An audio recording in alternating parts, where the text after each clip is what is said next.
皆さんいかがお過ごしでしょうか。文系アカリストのハテナです。はい、ということでですね、今回はコスパ最強ライトが進化をしたということでご紹介していきたいというふうに思います。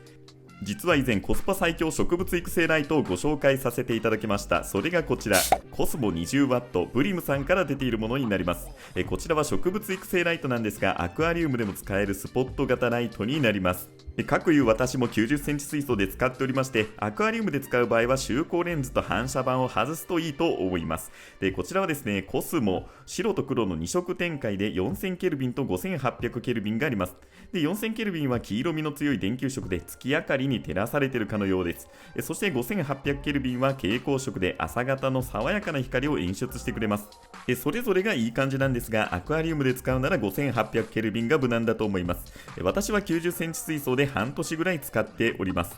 水草の成長も順調で、というかほったらかしたらこんな状態までなってしまいました。このようにアクアリウムで使っているんですが、本来の植物育成ライトとしては別のライトを使っております。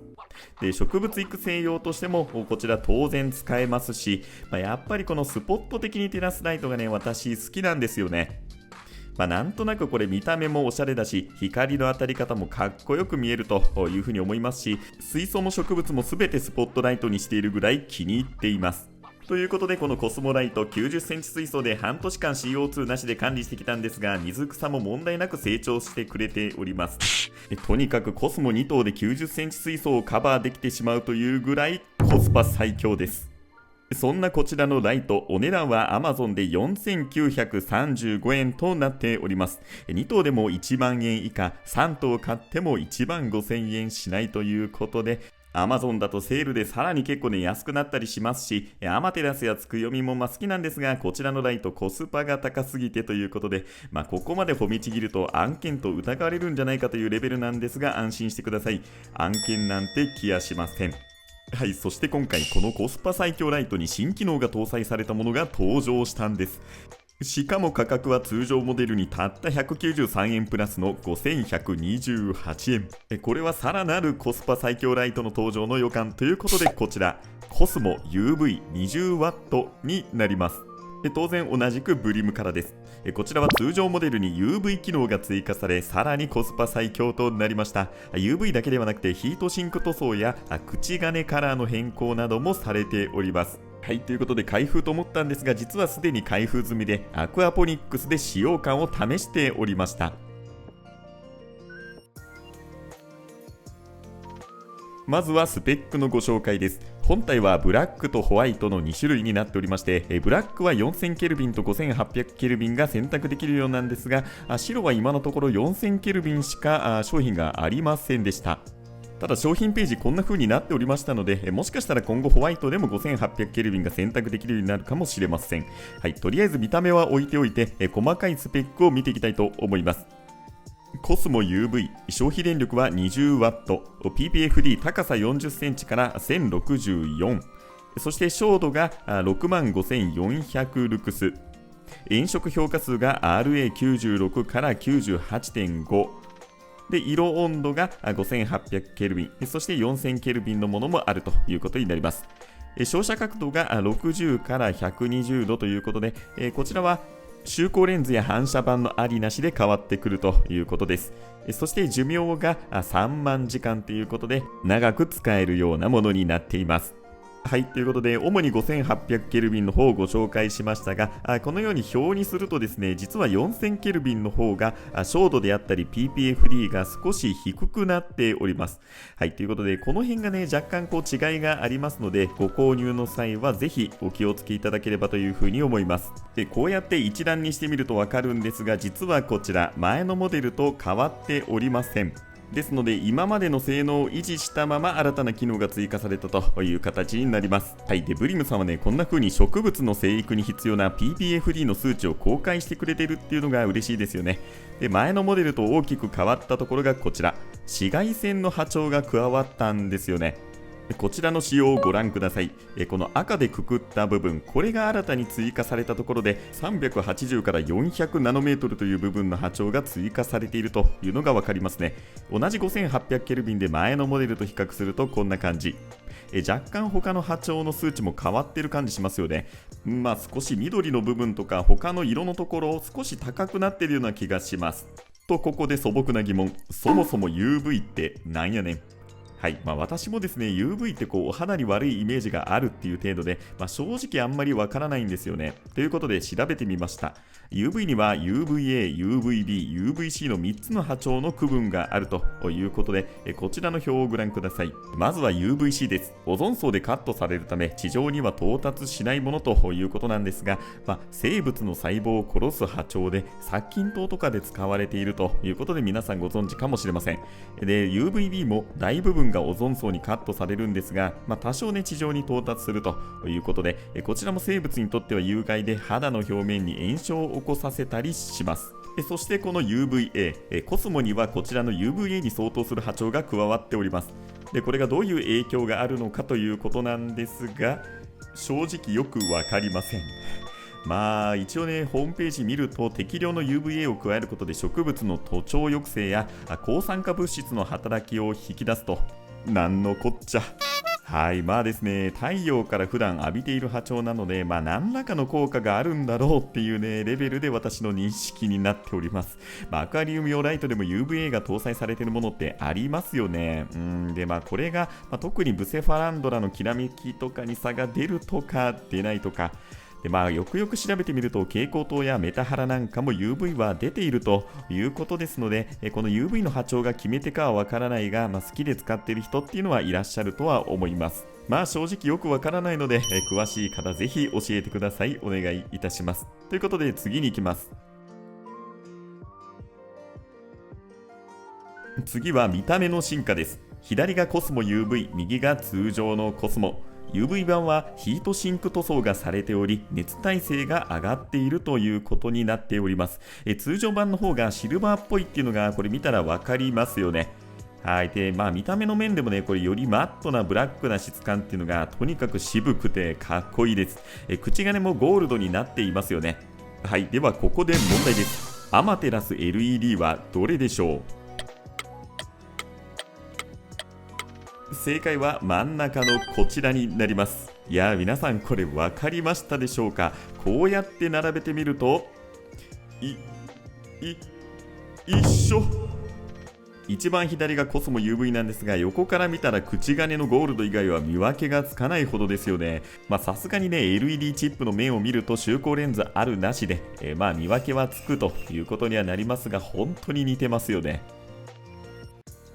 ちなみにアクアリウムで使うなら周光レンズは外した方がいいと思います。でこれ中見てみたんですが、しっかりこれね中まで塗装されているっていうのがかなり質感高くていいですよね。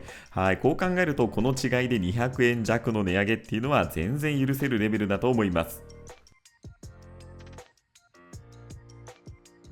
ではお次は点灯実験です。これコスモを中心に1灯のみ点灯している状態になります。これ見るとちょっと放置しすぎて水系は微妙なんですが、その辺はご勘弁ください。1灯でもね中心部分結構明るいですよね。皆さんこの感じぜひ覚えておいてください。では切り替えますよ。さあどうでしょうか。これは一緒。もう正直全然わからないんで、ちょっとね横に並べてみます。皆さんどっちがどっちかわかるでしょうか。左が通常のコスモ、右が UV 版です。これ見た目では全然わからないですね。皆さんどうでしょう。これわかりますでしょうか。点灯する場所を変えてみてみます。左サイドにしました。これ見てわかる方いらっしゃるんですかね。もう正直私の目には全然わかんないですね。もう少しいろんな角度で見てみましょう。ちょっと皆さんねしばらく見てみてください。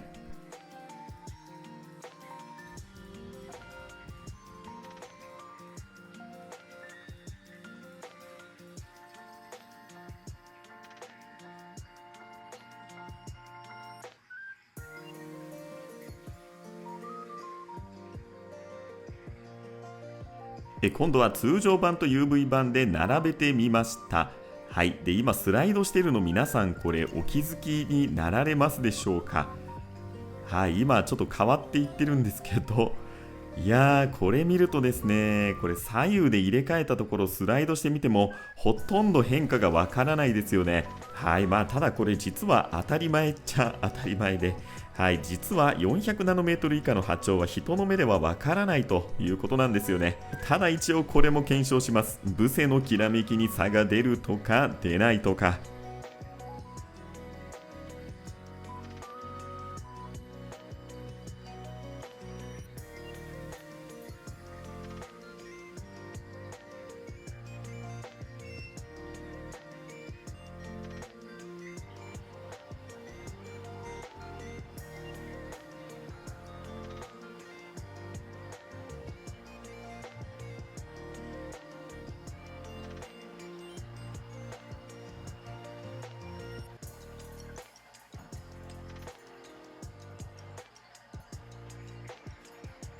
まあわからんわな。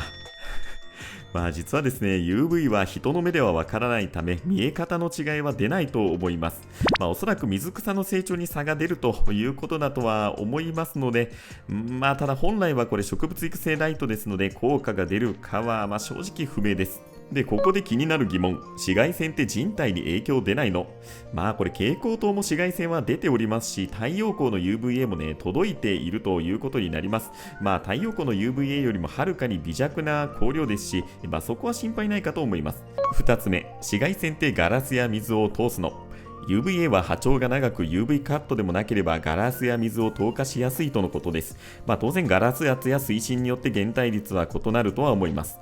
ちなみに殺菌灯の UV シートは違い殺菌効果はございません。紫外線って水素を劣化させる？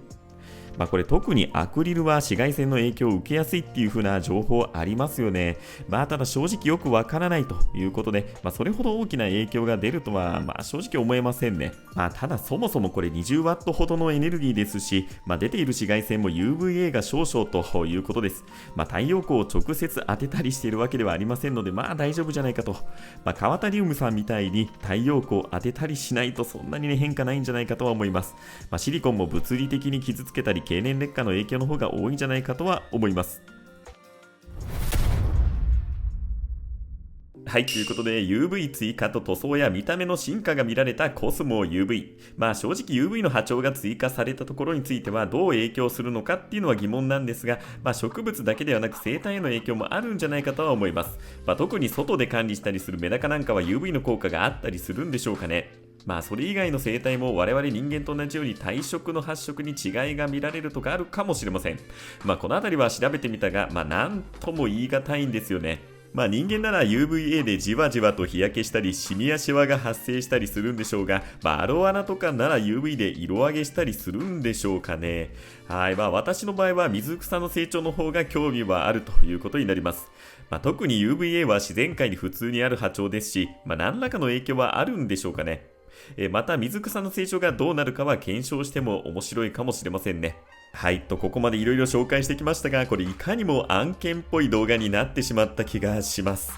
でも仕方がないですよね。やっぱりいいもんはいいということになります。アクアリウムのライトって結構やっぱり高いんですよね。植物育成ライトもうまく工夫すればこのようにアクアリウムで使えるということになりますし、やっぱり市場的にはアクアリウムより植物の方がずっと広いというか大きいですよね。その分コスパの高いいい製品があったりするというふうにも思いますし、今後ともね、いいものがあったらどんどんご紹介していきたいというふうに思います。ということで今回はコスパ最強ライトがさらに高機能になって登場ということでご紹介しました。